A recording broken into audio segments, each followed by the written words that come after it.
আসসালামু আলাইকুম। এটিএন বাংলা সংবাদে সবাইকে স্বাগত জানাচ্ছি সীমা খান।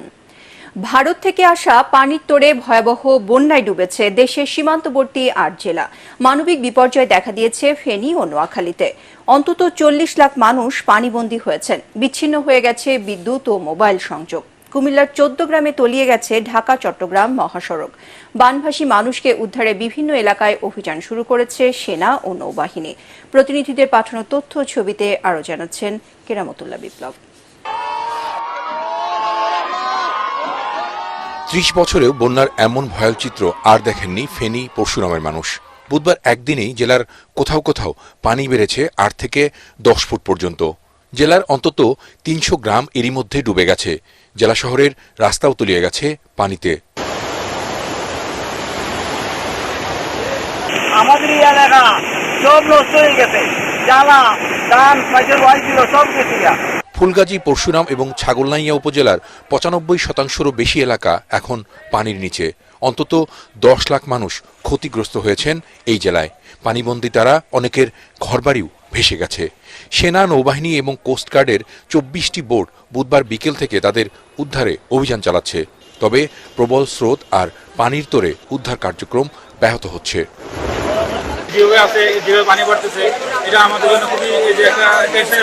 পানির যে ভয়াবহতা আমরা যেতে পারিনি, অনেক শিশুদের কান্না, মেয়েদের কান্না আমরা শুনেছি।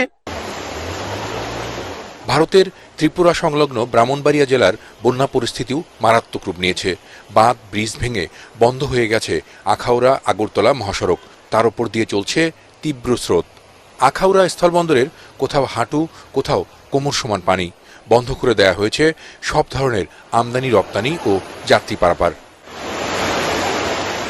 ওদিকে ত্রিপুরার রাজধানী আগরতলার উঁচু বিমানবন্দরও ডুবে গেছে বন্যায়। গেল ৩ দিন রেকর্ড বৃষ্টি হয়েছে সেখানে।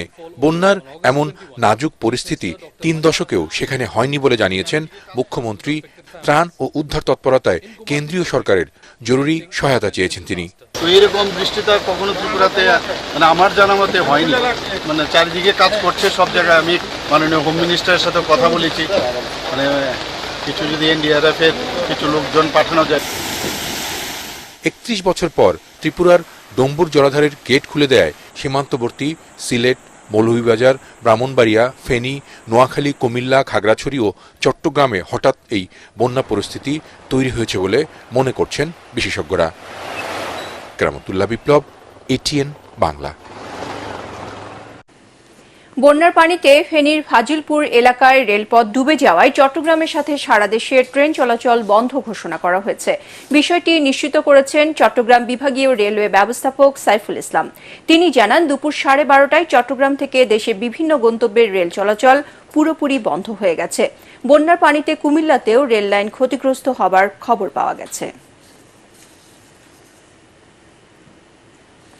ফেনী, নোয়াখালী, কুমিল্লার বন্যা পরিস্থিতি কয়েক দশকের রেকর্ড ছাড়িয়েছে।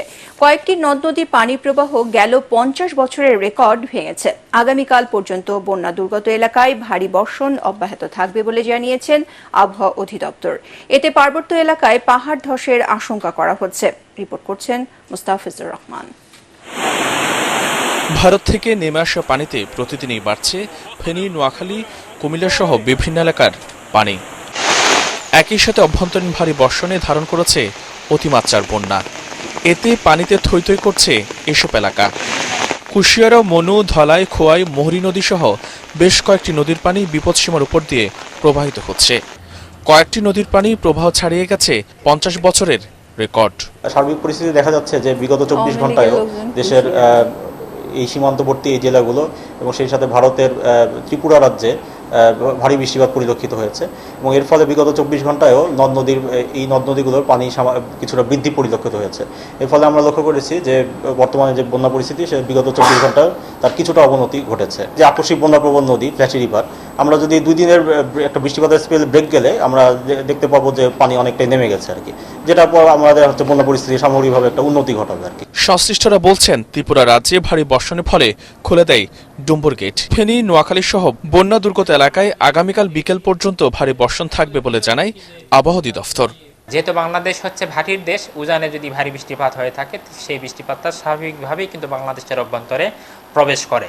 আগামী 24 ঘন্টাও আমরা আশা করছি যে এই যে তীব্রতাটা, সেই তীব্রতাটা এটা কন্টিনিউ করতে পারে। সুতরাং আমরা আশা করতে পারি যে এইসব অঞ্চলের যে জলাবদ্ধতাটা সেটা মোটামুটি আরও আগামী 24 থেকে 48 ঘন্টা স্থায়ী থাকতে পারে। তবে কালকে বিকেলের পর থেকে এইসব অঞ্চলে, বিশেষ করে কুমিল্লা, নোয়াখালী, ফেনী এইসব অঞ্চলে কিছুটা কমে যেতে পারে। পার্বত্য চট্টগ্রাম, সিলেট অঞ্চলে ভারী বর্ষণের ফলে ভূমিধসের শঙ্কা রয়েছে বলে জানায় এই আবহাওয়াবিদ। মুস্তাফিজুর রহমান, এটিএন বাংলা, ঢাকা। দেশের বন্যা পরিস্থিতি নিয়ে জরুরি বৈঠকে বসেছে অন্তর্বর্তীকালীন সরকারের উপদেষ্টা পরিষদ। সকাল 11টায় রাষ্ট্রীয় অতিথি ভবন যমুনায় প্রধান উপদেষ্টা ডক্টর মোহাম্মদ ইউনূসের সভাপতিত্বে এই বৈঠক শুরু হয়। এতে বন্যা কবলিত 6টি জেলার ক্ষয়ক্ষতি, উদ্ধার অভিযান ও ত্রাণ কার্যক্রম নিয়ে আলোচনা শেষে সর্বোচ্চ গুরুত্ব দিয়ে এই দুর্যোগ মোকাবেলার সিদ্ধান্ত হয়েছে। বৈঠকে দুর্যোগ ব্যবস্থাপনা ও ত্রাণ মন্ত্রণালয় জানায়, ইতোমধ্যে 43টি উপজেলার 29 লাখ মানুষ পানিবন্দী হয়ে পড়েছে। দুর্গতদের জন্য 1359টি আশ্রয় কেন্দ্র খোলা হয়েছে।